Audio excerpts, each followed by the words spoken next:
answering a few questions today as it's my 4K Q&A. So celebrations in order. Here are some questions from Samuel Pisa, who's asked a lot of good questions, so I'm going to go through them all in turn. First question is, what do you feel makes you connected with jazz music? And I would say at the moment it's totally the rhythm. Basically, if I enjoy the groove and feeling of a piece of music rhythmically, then I'm much more likely to engage with it in other ways. And I think that's the main thing that I'm obsessed about in terms of practice and so on. Harmony, melody, all that kind of stuff comes second to the rhythm. When I first started playing, I think I had an interest in improvisation, because I think a lot of people feel the same way, because it's a form of music that allows self-expression and freedom. But as I've sort of matured, hopefully, as a player, I've kind of learnt a lot more about the tradition, and rhythm is such an important part of it. And I get really excited and turned on by rhythms that I enjoy. What are your favourite ways to resolve to major and minor chords, like in a 5-1? So in general, what I'm looking for in resolutions are semitones. The more semitones a resolution has, the more effective it is, to my ears anyway. I've heard this called an efficient cadence, but I can't really find where I heard that term, so I don't know, I can't put a link to it. But an efficiency of the cadence really relies on how many semitones and things there are. So obviously a very simple efficient cadence would be to go from B major 7th to C major 7th. Everything moves up by a semitone. And that certainly sounds good, but I think where it gets quite interesting is where you have contrary motion and common tones. So for instance, if I play this very commonly used D flat 9 chord, and then move to a C major 7th afterwards. This is a good sounding set of chords because all of these notes are connected, well, not all of them, but most of them are connected by semitones. So this one goes down a semitone, this one goes up a semitone, this one stays the same, so it's a common tone, this one goes up by a tone, in this particular voicing, and this one goes down by a semitone. So we have notes moving in both directions or not moving at all, which makes it sound very satisfying. Similarly for a 13th, you can kind of have a resolution that maybe does that, for instance. So it's finding ways of connecting to the target chord. Now, when you learn to comp and stuff, you don't always need to necessarily move everything by a half step and a top voice. But in general, if you get the middle voices moving in half steps, that's a really good thing. And then it's a very simple way of doing that is just using chords that are in the same part of the guitar. So for instance, if I play that D flat 13 again, that sounds satisfying even though that top melody is jumping by a minor third, because all the middle voices and bass for that matter are connected by smaller movements. So again, we've got that semitone, a common tone moving up, half step moving down in the bottom, right? So think along those lines. You can also extend this logic to scales. So for instance, I made a few videos about how the altered scale connects to the major chord. And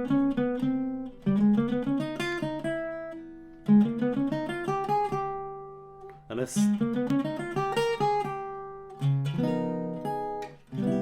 can always connect these sorts of lines to those sorts of movements as well. Now that also allows you some potential for less kind of conventionally accepted ways of moving into the tonic, and actually the guy has pretty much rewritten the book on that. It's Jacob Collier. So if you listen to the way Jacob Collier voice leads, you'll have an idea of how far this kind of logic can be taken. But even something as simple as just moving a major triad up to the root. Now you wouldn't normally think of that as being a 5-1 because you have so much, you have the F sharp, which is conventionally thought to be clashing with the G7. So you wouldn't necessarily think of that as a 5-1, but actually it works very well as a sub. And of course you can also put the semitone at the bottom, so you end up with something like this, which is a D7 sus4 chord. And that still works very effectively as a resolution. So don't be afraid to think out of the box as well. And this counts for both voicings and lines. Jazz musicians try to make what is ugly sound good. What do you think about it? Well, beauty is very much in the eye of the beholder, as the cliche goes. It's true. Like a lot of people used to think there was something kind of about the major and minor scale as intrinsically attractive to people. And all the research points to the fact that this is entirely culturally dependent. So obviously if you grew up in the Middle East, you might be much more used to hearing quarter tones, for instance. If you grow up in Indonesia, you might be used to non-tempered or differently tempered gamelan scales, and so on. There's no reason why major should sound happy and minor should sound sad. This is all based around what we are used to listening to, usually when we're children. So we learn music like we learn language when we're in the early stages of life, even in the womb, in fact, it turns out. So with jazz, I think like the apparent ugliness of it is often down to things which perhaps are less familiar to modern listeners. So for instance, I mean, actually when I was getting into jazz, it was less that it sounded ugly to me, more that it sounded incredibly old-fashioned. So things like bebop, for instance, just sounded like comical to me. And the reason why that is because it's just full of these progressions like 2-5-1s, and all based around sort of old songs which sound like really, well, old. And that kind of functional harmony and that kind of melody wasn't a part of popular music when I was growing up, because I sort of grew up in the 80s and 90s, so I was used to listening to much more modal music. And now, of course, a lot of that music sounds old-fashioned to people, and there's a whole thing about recreating 1980s music now in the charts and so on. So it's like I don't really think there are any ugly sounds. I think there are unfamiliar sounds, and how we use those sounds as musicians is based really around our own sensibility and how we train our ear. So the more music we listen to, the more sounds we're used to hearing. If you try to play jazz without listening to jazz, then you're going to sound crap. There's no two ways about it, because you won't be able to hear the language of the music. It's not random. Some of jazz is obviously more far out than others, so if you listen to Late Coltrane or Albert Ayler or something, you're going to hear sounds which are less conventionally beautiful and may well even have some element of ugliness to them, perhaps intentionally even sometimes. But even that, people who do free improvisation spend a lot of time listening to that music. So I don't really think there is such a thing as an ugly sound, just an unfamiliar one. Okay, here's a big question. How did you use to practice chord changes? Sorry, I think there's a bit of a typo here. So I'm not quite sure if the questioner, Samuel, means how did I used to practice chord changes, or what did I use to practice chord changes? So I'm going to sort of go towards the second thing, because there's been loads of different ways I've done it.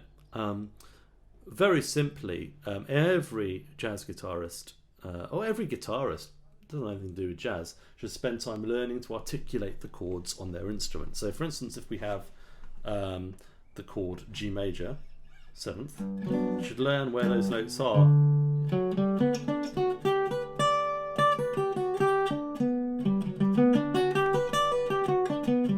On the guitar. Even along one string, exactly as you would with a scale. But this is not a scale, this is just 4 notes of the octave, right? 1, 3, 5, 7, 1, 3, 5, 7. And learn all different fingerings and learn them all over the neck. And then you go to the next chord, which might be, if we're doing a 2-5-1, let's do A minor, A minor 7th. Same thing, right?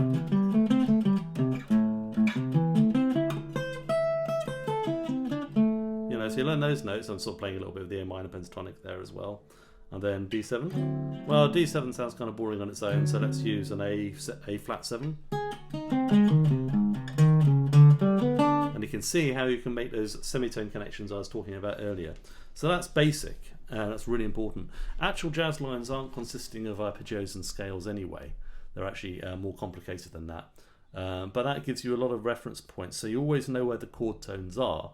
And then you've got an option to sort of, what I say flirt with them, by which I mean, you can kind of, instead of going straight to the third, for instance, you can put a little thing in there which wraps around the third.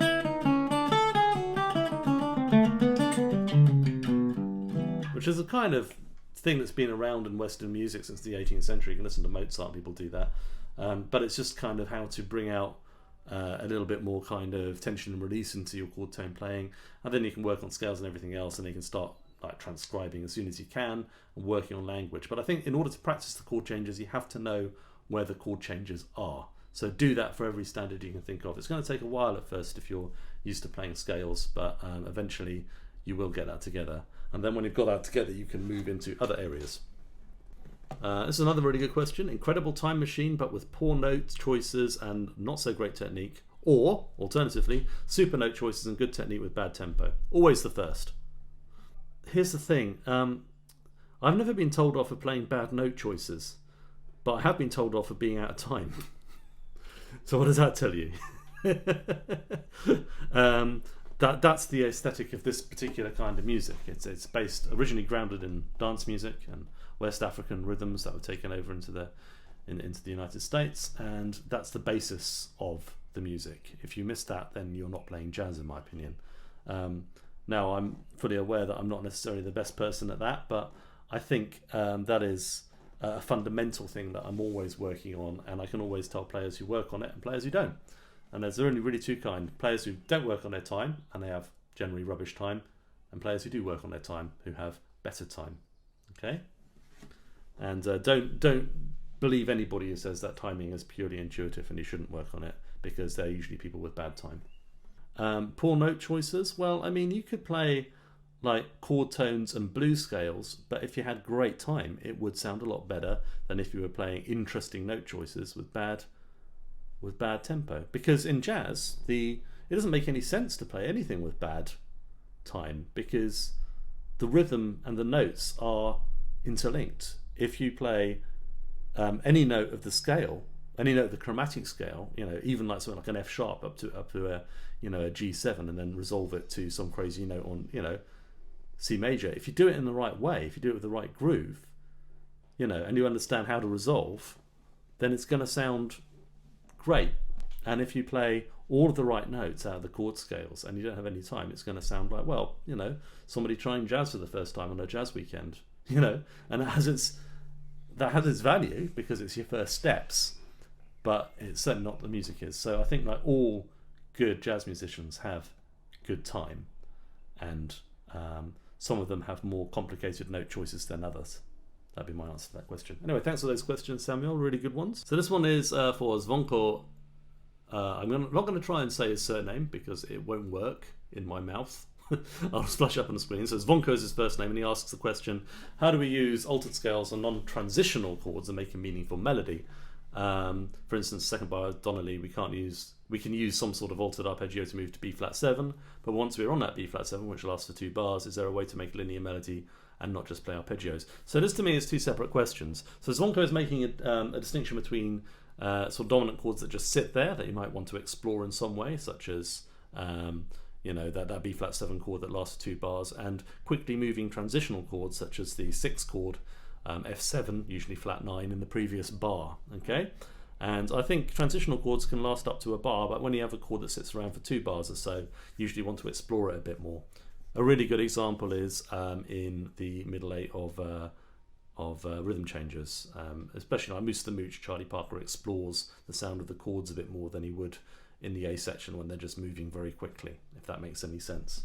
So how do we use the altered scale on non-transitional chords? Well, I wouldn't. That's the first point. So the altered scale is like any kind of alterations to a dominant chord kind of imply movement. So if I'm talking, by the way, about traditional sort of bebop and that kind of thing, rather than sort of necessarily anything terribly modern.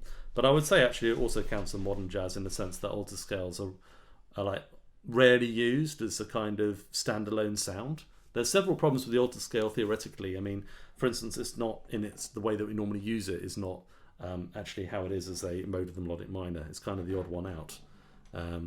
Various reasons I won't go into. So generally I would use either on that B flat 7 a nice mixed Lydian, so the dominant bebop scale language.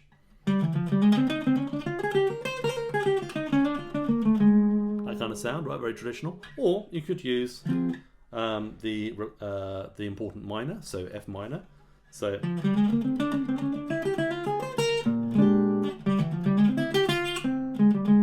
for more kind of chord scale people, they might think of that as being like the F melodic minor or the B flat Lydian dominant. interestingly, like if you listen to some of the older players back in the day, they would often play the whole tone or reference the whole tone on chords like that.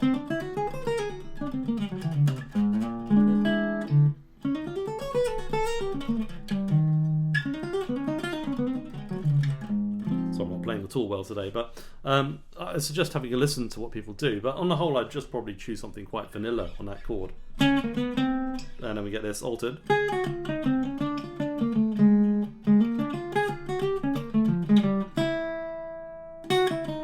Then I'd use the altered scale then to resolve into the A flat major. So I'd kind of keep the altered stuff for until I want to resolve to the next chord, if that makes any kind of sense. Which is not to say that that's the only way to do it. I mean, another sound that kind of blurs the kind of boundaries a little bit is the half-whole octatonic scale.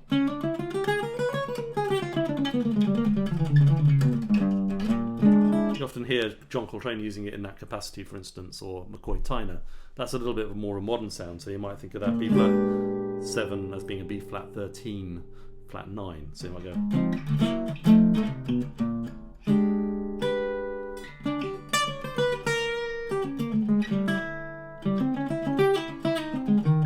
You get a much more modern sound, so that's also an option as well. I like digging into these triads, for instance, on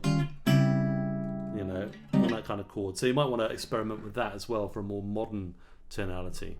But generally, I think the altered scale is best reserved for moving into the next chord. You might disagree. I'd be interested to hear what you think. You might have found another way to use the altered scale in your own music. If so, please pop that below. Another name I'm going to mangle, Arjun Rao, asks, can I have some thoughts on coming up with good motifs and developing them? And that would be cool. So motifs on the whole should be simple. They shouldn't be more than a few notes long, maybe 3 or 4 notes. Often it's good to relate them to a major or minor triad or something. So for instance, a simple motif could be something like this. 3, 5, 3, 5, 6, or 3, 5, 6, 5. Very simple. Kind of obvious.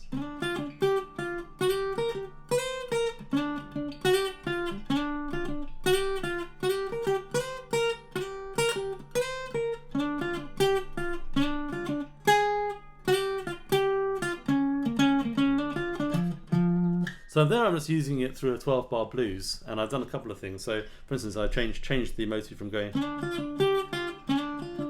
which I really like, and that's a flat 9 of that F7 flat 9 chord. Sorry, G7 flat 9.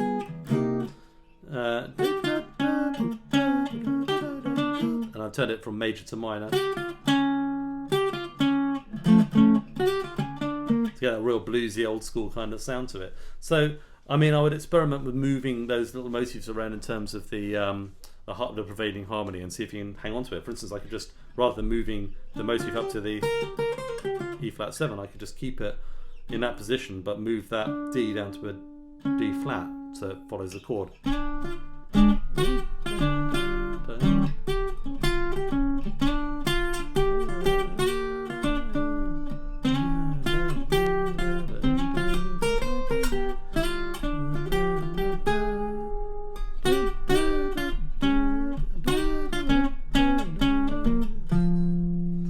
Starts to make a musical argument or a musical sort of line that has a bit more coherency to it. That's just a very simple way of using it. I could talk about motifs much more deeply, but one thing I would say, and I'm using that kind of in a sort of riff-like kind of way, so that's the simplest way to use a motif, but you can go a long way with that, and I would say definitely start there. The other thing is rhythm's really important, so even if the notes are very, very simple, this goes back to what I said to Zvonko, was it Zvonko? Or was it Samuel? I can't remember. Samuel. It's like even if your note choices are really obvious but you've got a good rhythm behind it, it's going to communicate a lot better. Okay? And then plus with triads and things like that, you've always got the option of using them in interesting ways against more complex chords. For instance, an obvious example would be using something that you've based around B flat 7 on a E7 chord. So, you know.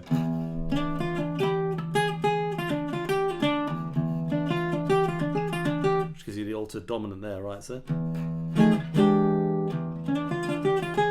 Or I could take that and put it on a G minor.